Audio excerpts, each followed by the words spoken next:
Pessoal, boa noite, graça e paz.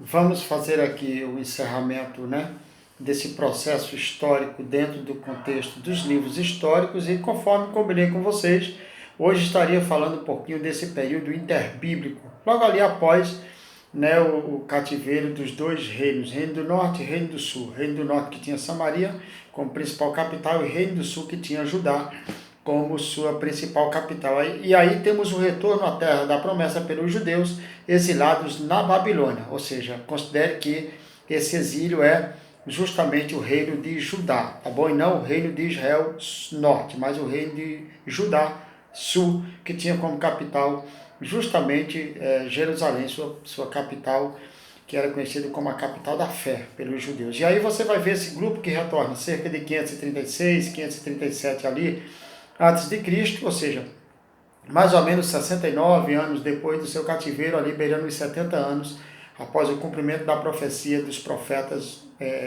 anteriores ali ao cativeiro de Judá e também o cativeiro de Israel, nesse caso aqui, Judá. Então você vai ver que temos o retorno do primeiro grupo ali, lá em Esdras, se não me falha a memória, capítulo 2, versículo 2, liderado por Zorobabel, ou seja, para reconstruir o templo, e o outro grupo voltou com autorização do rei persa, e aí vocês conhecem a história de Neemias, e isso nós vamos poder confirmar, sob a liderança, na verdade, de Esdras e de Neemias, podemos confirmar isso, que foi o segundo grupo, confirmar isso lá em Neemias capítulo 6, versículo de número 15. Então, os persas ainda dominavam o mundo antigo nessa época. Lembrando que quem toma a Babilônia, quem toma o reino babilônico é justamente o Império Persa por Ciro. E aí nós podemos entrar, ou seja, nós vamos entrar dentro agora aí desse período interbíblico, porque aí entra a história de Esdras, de Neemias, nós já falamos muito isso nesse período aí. E esse domínio aí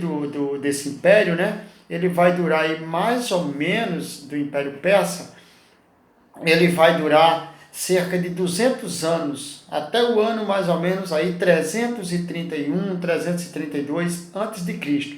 Nesse período de silêncio, principalmente nos últimos 100 anos, que vai aparecer esse período aí, nos últimos 100 anos que eu digo ali do Império Persa, já chegando ali, isso vai acontecer no ano 536, 537, esse poder sobre Babilônia, e mais ou menos ali nos últimos 100 anos, a partir do ano 435, vai começar esse final aí dos livros do Antigo Testamento, principalmente Esdras e Neemias, e narrando essa história.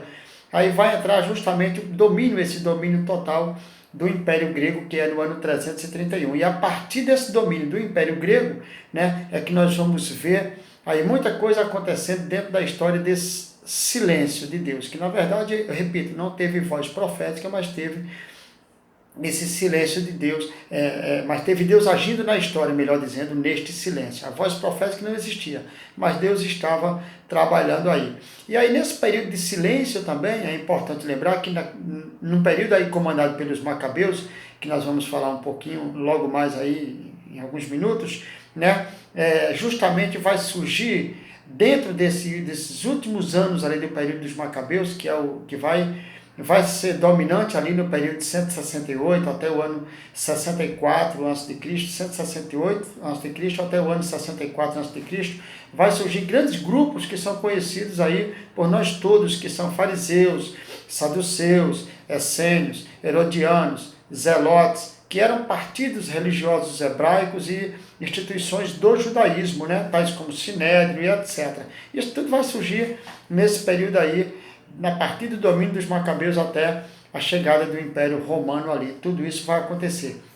E aí, nessa ideia aí, depois da queda do Império Persa, que dominou aí a Palestina durante esse período todo aí que nós falamos de quase 200 anos, ou talvez, por que não dizer 205 anos, E aí é justamente nesse período que houve a chegada, ou aconteceu a chegada do Império Grego, ou seja, esse período aí do Império Grego foi dividido em 3 períodos, um período de independência, e aí também nós vamos ter esse período aí chamado de independência, ou a cargo dos Macabeus, e posteriormente o Império Romano. Nesse trecho aí vai ser dividido nesses 3 períodos. O domínio dos persas no ano 371. 331.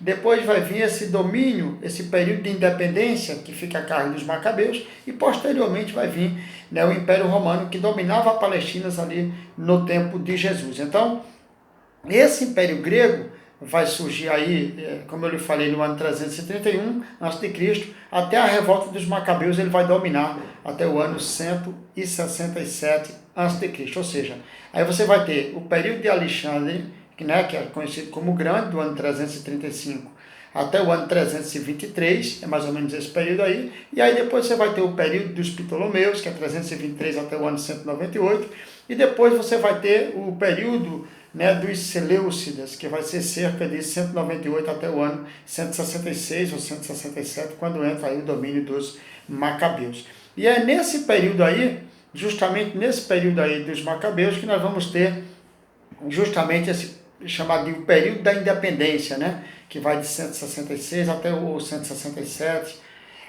beirando esse tempo aí, entre 166, melhor dizendo, e 168, até o ano 63, 64, quando vem o Império Romano. E é nesse período aí, meus irmãos, que vai surgir esses livros que nós vamos chamar de apócrifos, né? Ou seja, que surgem ou que surgiram os livros que nós conhecemos como apócrifos. Aí, quantos são esses livros apócrifos? Ou seja, de onde vem, então, os 7 livros contidos na Bíblia, que nós conhecemos na Bíblia Católica, já que, ou por que não dizer a Bíblia de Jerusalém, que é uma Bíblia muito procurada entre nós, né?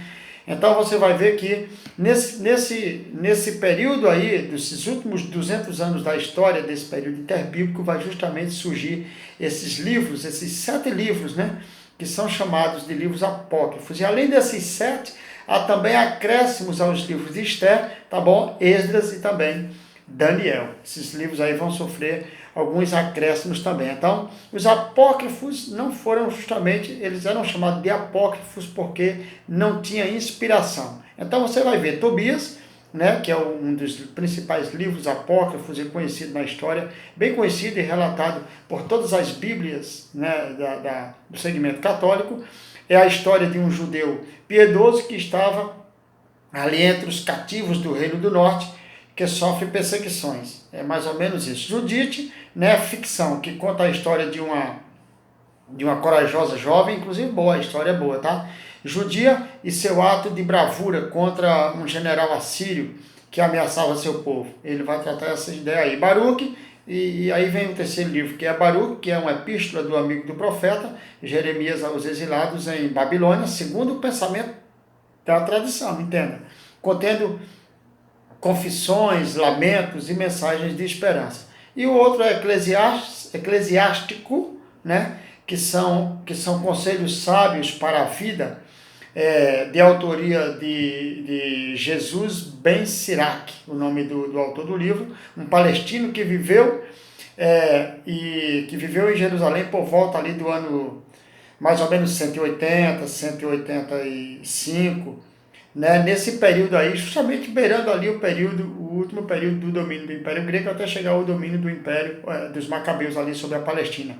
E também o livro de sabedoria, ou seja, a obra de encorajamento justamente para os judeus em tempo de adversidade, exortando ali, né, a imitarem a fé e a sabedoria dos ancestrais anteriores do período ali do Antigo Testamento, de todo o Antigo Testamento. E o 6º livro e o 7º é justamente Macabeus, que é Macabeus 1 e 2, ou seja, conta a história heróica da família dos judeus Macabeus, ou seja, lutando contra o grego Antíoco Epifânio, né?